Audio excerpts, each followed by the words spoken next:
좋으신 주님을 찬양합니다. 우리 좌우 앞에 있는 분들과 인사를 나눕니다. 반갑습니다. 환영합니다. 축복합니다. 오늘도 특별하신 주님의 은혜와 사랑이 여러분들 가운데 넘치시기를 축복합니다. 우리 그런 기대를 가지고 오늘 욥기 2장 말씀 같이 나누도록 하겠습니다.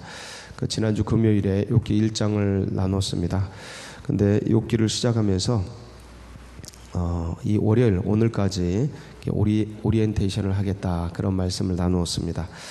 왜 그런고 하니 이 욥기는 사실상 목회자들에게 상당히 이게 곤혹스러운 그런 말씀 중에 하나입니다.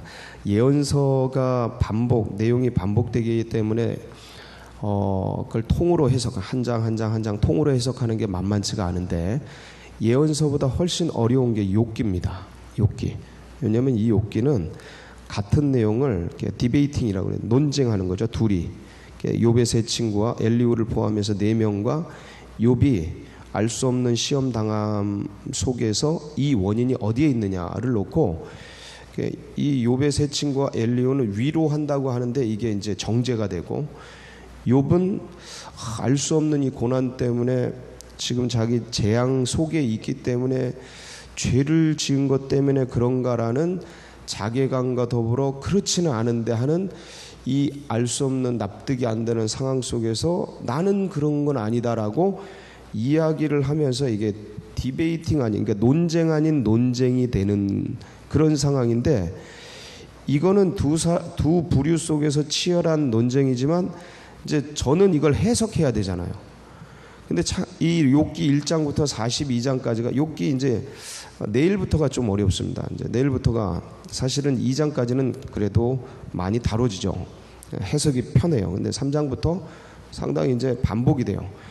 그러니까 이걸 같은 내용을 논쟁하는 거를 해석해 내려니까 처음 몇 장은 이제 소개도 하고 이 세 친구의 그 사고, 세계관 이런 것도 해석하고 같이 나누기가 내용들이 조금 있죠. 근데 이제 계속 3번씩이나 반복이 되고, 그거 욥은 또 한결같이 계속 같은 말을 다양한 각도에서 하기는 하지만 계속 같은 세계관을 계속 얘기하는 거예요. 여러분, 제가 여기서 똑같은 얘기를 계속 한다고 생각해 보세요. 40일 동안. 여러분 어떻게 했어요? 듣는 입장에서 괴롭죠. 한 번 하고 2번 하면 되지. 아무리 좋아도 3번 하면 됐지. 그걸 계속 제가 이제 앞으로 그러게 생긴 거예요. 40일 동안 이거를 계속. 그러니까 이제 목회자 입장에서는 이거를 다루고 싶지 않는 거죠. 그리고 내용 자체가 이게 막 섞여 있어서 겉으로 보기에는 되게 원망 같은데 속으로는 인간 본연의 그 실체와 한계와 이런 것들을 해석해내야 되는 철학적 난제가 들어가 있고, 그러니 이거 손대고 싶지 않은 거예요. 웬만하면 그 시험당하는 그냥 욥의 요 정도에서 머물고 싶은 거죠. 그래서 그렇지만 이 내용이 너무 좋습니다. 내용이 너무 좋고, 이 시대는 굉장히 발달돼 있고 기술적으로 과학적으로 진보돼 있지만, 그러나 인간 영혼은, 인간 심령은 어느 때보다 피폐해져 있는 그런 세계예요. 그래서 홍수 때에 생수 없듯이 이렇게 진보된 사회 속에서 영적으로 먹을 게 없는 거예요. 영적인 빈곤이 일어나는 거죠. 겉은 막 살지고 피부는 하얗고 막 아주 잘 사는 것 같은데 번드르르한데 속은 정말 회칠한 무덤같이 전부 낭망돼 있고 무너져 있는 거죠.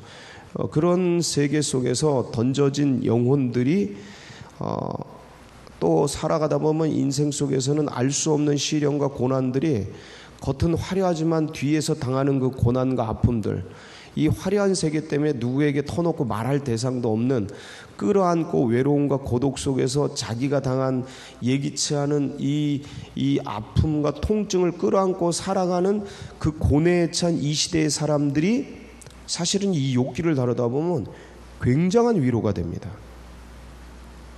엄청난 위로가 돼요. 여러분도 다 말씀은 안 하지만 할 수도 없고 자기만의 고민과 아픔이 있는 거예요. 인생 문제가 있는 거죠. 어떤 분들은 잠을 못 자는 분들이 계셔요. 자녀들이 잠을 못 자요. 자녀들이 정신이 신경증, 정신분열 이런 거를 부모가 보는 분들이 계셔요. 미치는 거죠, 그거.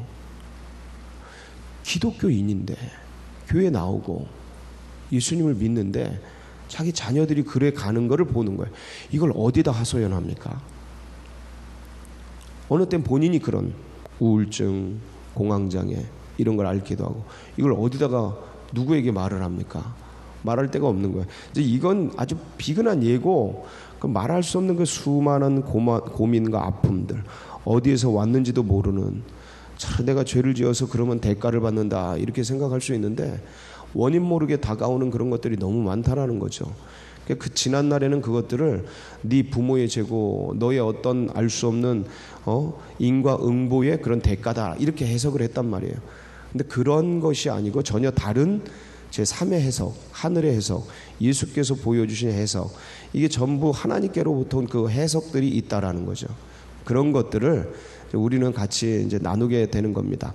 그래서 그동안 전통적으로 우리에게 알려져 있는 그 선과 악에 대한 선과 악에 대한 어떤 잣대라 그럴까? 그거는 선은 승리하고 악은 패배한다라는 거예요. 권선징악, 선을 권하고 악을 책망한다, 징계한다 이런 뜻인데, 이건 달리 말하면 선은 항상 승리하고 악은 항상 패배한다. 그런데 살아보니까 그래요? 안 그렇단 말이에요.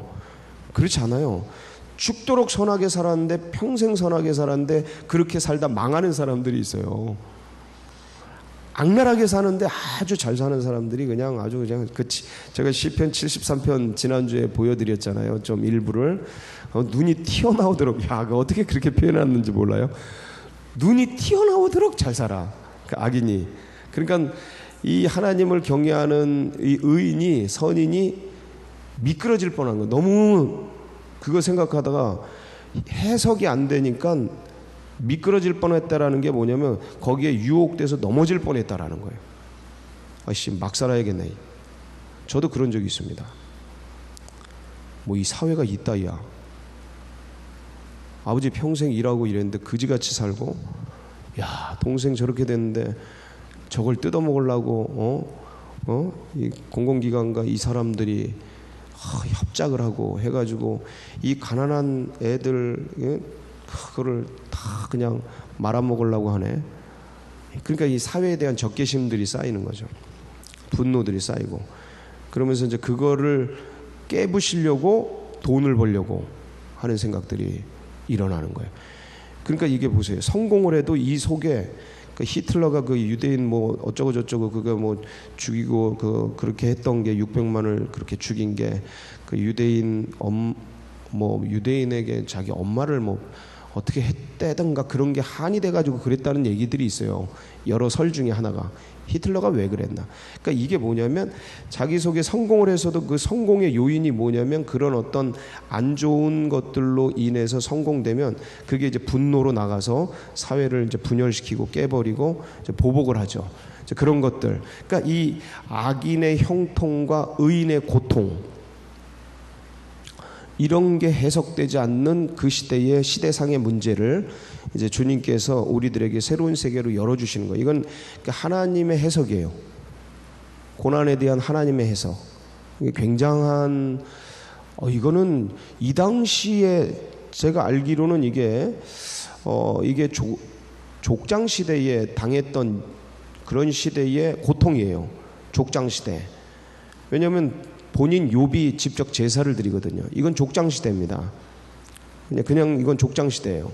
왜냐하면 하나님을 경외하고 하나님을 잘 아는 사람이 그 시대 속에 성전이 있고 회당이 있고 그랬으면 성전 제사나 회당 예배를 드렸을 텐데 욥이 본인이 직접 제사를 드려요. 이건 뭐냐면 가부장이 제사장이 됐던 시대, 이거 족장 시대입니다.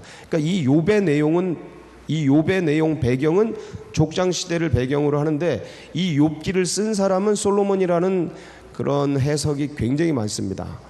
솔로몬이 이 전도서를 쓰고 이 지혜서를 많이 썼잖아요. 잠언을 쓰고 욥기도 지혜서, 그러니까 성문서 중에 하나거든요. 그래서 욥기를 솔로몬이 썼다라는 얘기가 많이 있는데, 그러니까 이러한 시대적 배경 속에서 그 옛날에 뭐 왕정 시대, 그 다음에 그 족장 시대의 그 시대적 한계 속에서 풀리지 않는 수수께끼, 악인의 형통, 원래 의인의 형통, 악인의 고통이어야 되는데 이게 뒤바뀌어진 상황, 악인의 형통, 의인의 고통을 당하는 현실의 자기 문제이자 타자들의 문제인 이 세계를 어떻게 해석할 건가?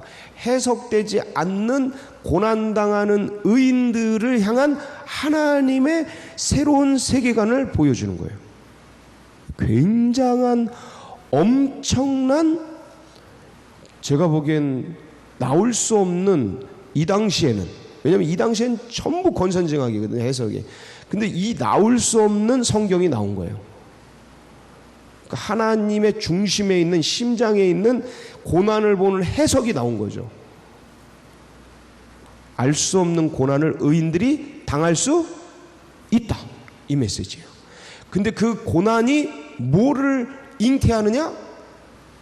하나님을 더 깊이 알아가게 하고 선한 믿음으로 정금같이 나오게 하고 너의 세계관을 훨씬 넓히고 하나님을 아는 지식을 더하는 놀라운 디딤돌이 될 수 있다는 거예요. 그동안은 고난은 아픔이고 상처고 징계였는데 이 욥기 이후로는 새로운 세계관을 가질 수 있는 거예요.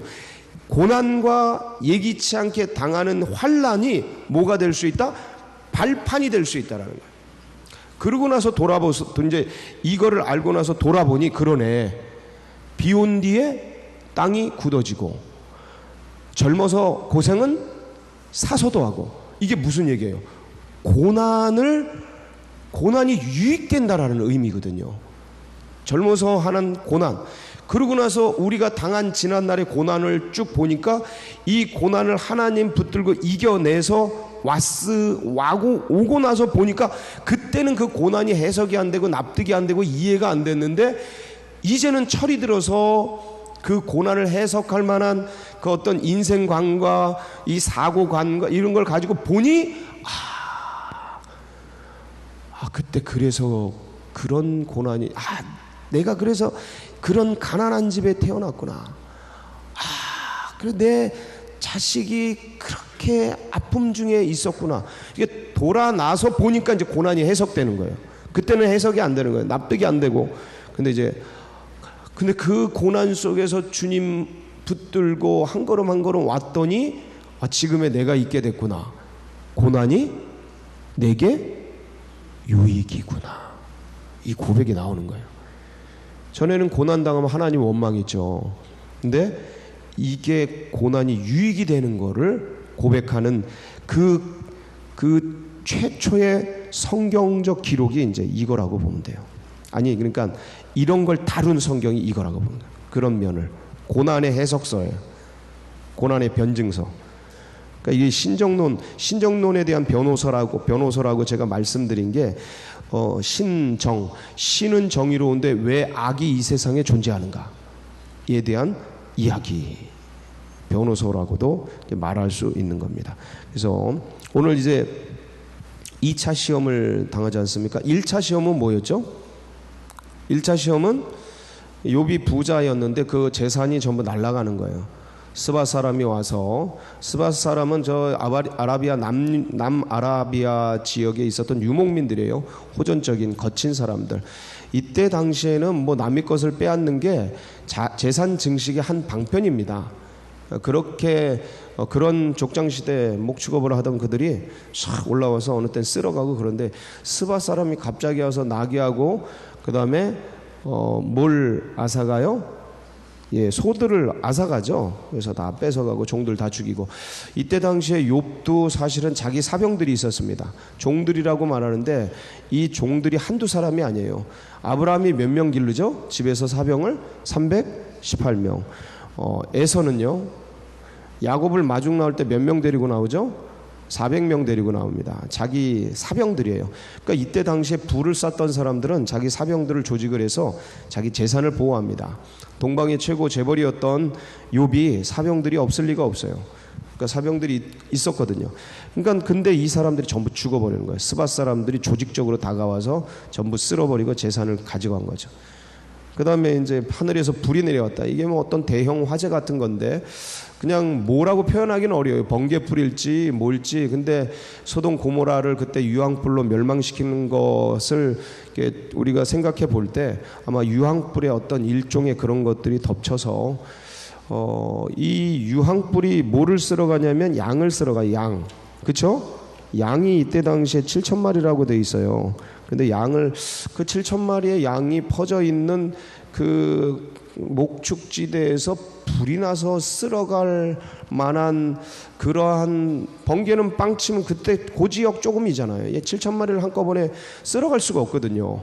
그러니까 유황 소돔과 고모라 지역 전체를 멸망시킬 만한 그런 불처럼 7,000마리가 흩어져 있는 이 목장 넓은 그 들판을 초토화시킬 수 있는 것은 유황불, 소돔과 고모라를 멸망시켰던 유황불 같은 것일 것이다.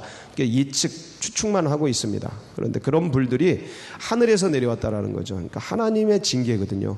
하늘에서 내려온 불이 7,000마리의 양을 쓸어버리고 종들을 다 죽였나이다. 이거거든요. 그러니까 이거는 하나님의 징계라는 것이 기록이 돼 있는 거예요. 그러니까 하나님이 왜 나에게 이거를 이제 고민할 수 있는 부분이죠. 그리고 세 번째 이제 나머지 낙타 이제 저 갈대아 사람들이 와가지고 낙타하고 칼로 다 죽여버리는데 낙타는 쓸어가고 이 갈대아 사람들은 바벨론의 후예들이죠. 이 바벨론 제국을 세운 갈대아 사람들.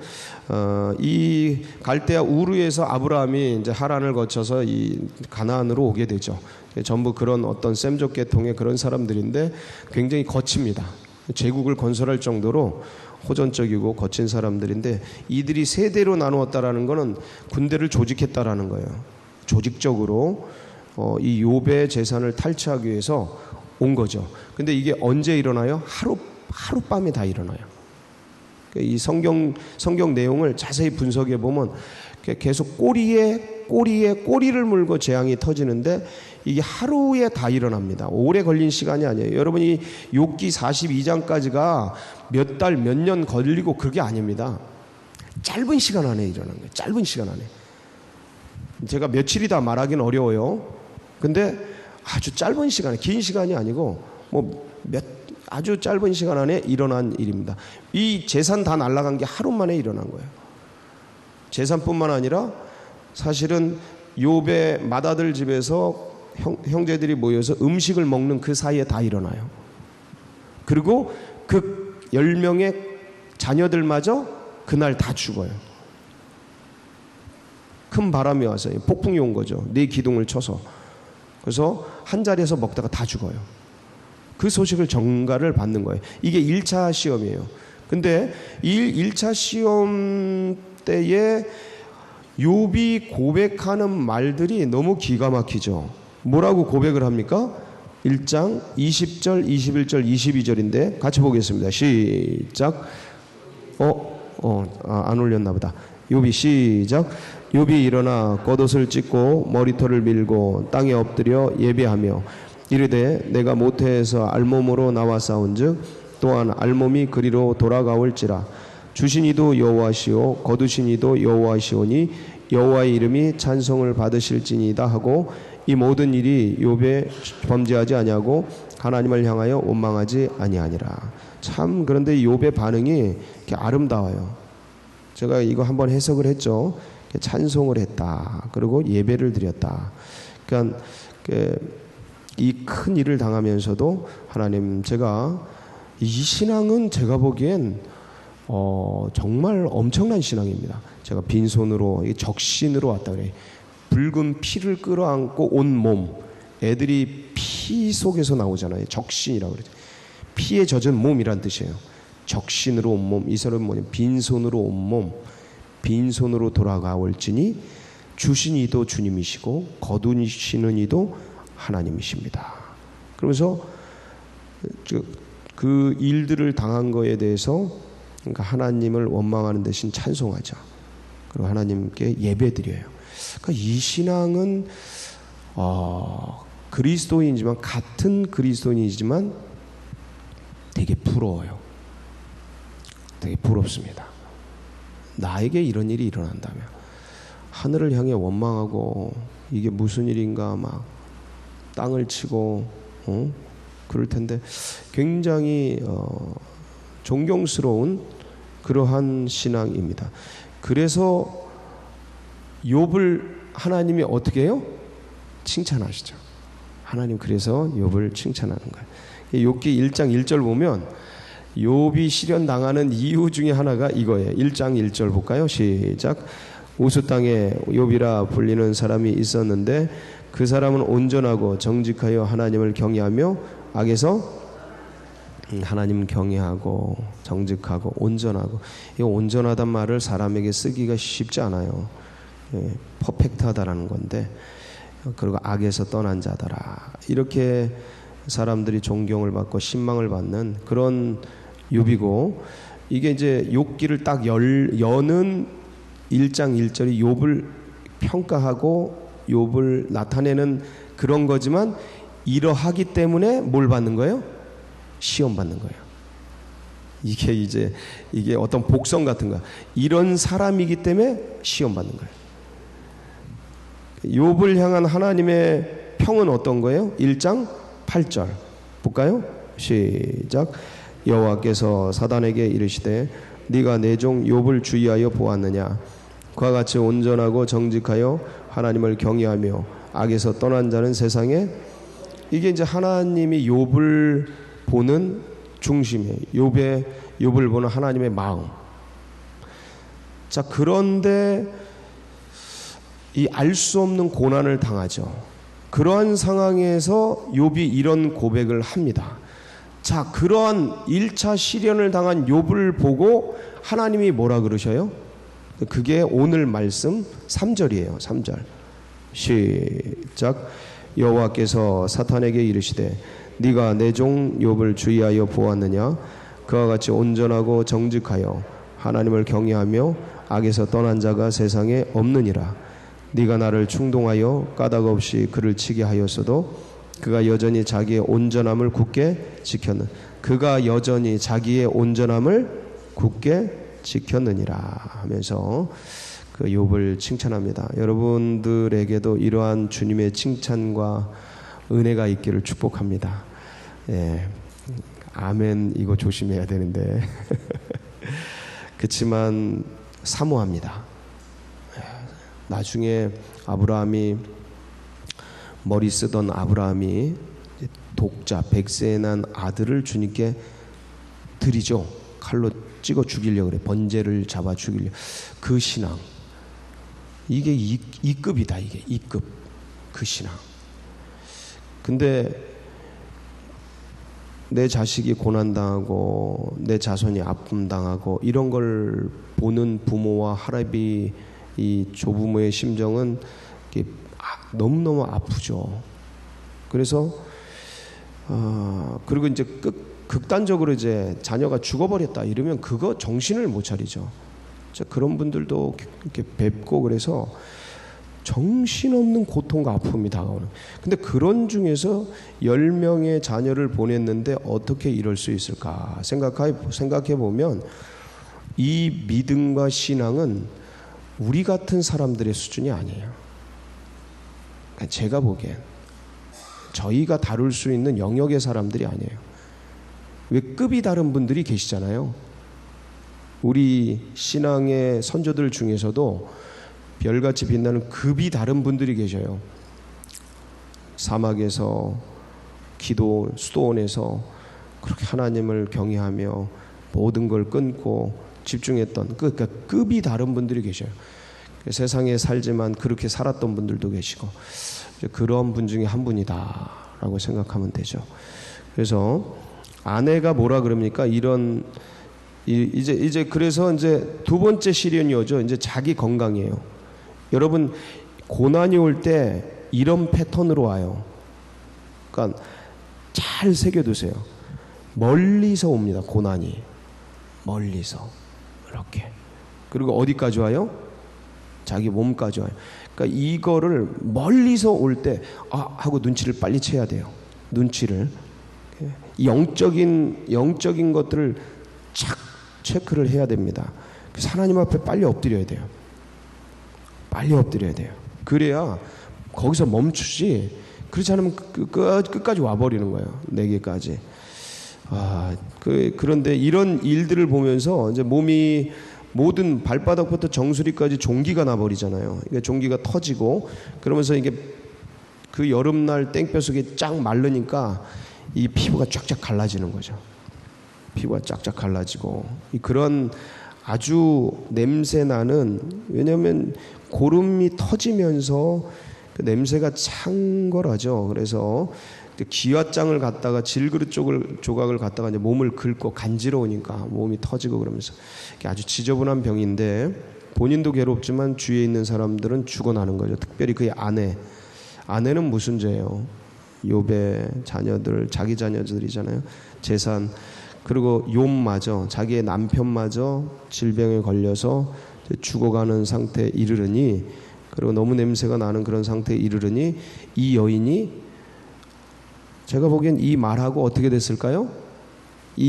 뭐라 그래요? 9절 한번 볼게요. 시작. 그의 아내가 그에게 이르되 당신이 그래도 자기의 온전함을 굳게 지키느냐? 하나님을 뭐하고? 이 모든 재앙이 누구에게로부터 왔다라는 거예요? 하나님. 그러니까 하나님 욕하고 죽어. 그러니까 아내도 알고 있었어요. 하나님이 보내는 재앙이다. 하나님 욕하고 죽으라. 그러니까 제가 얼마 전에 같이 나눴습니다만, 이게 정상적인 건데, 그런데 이 여인의 한계구나.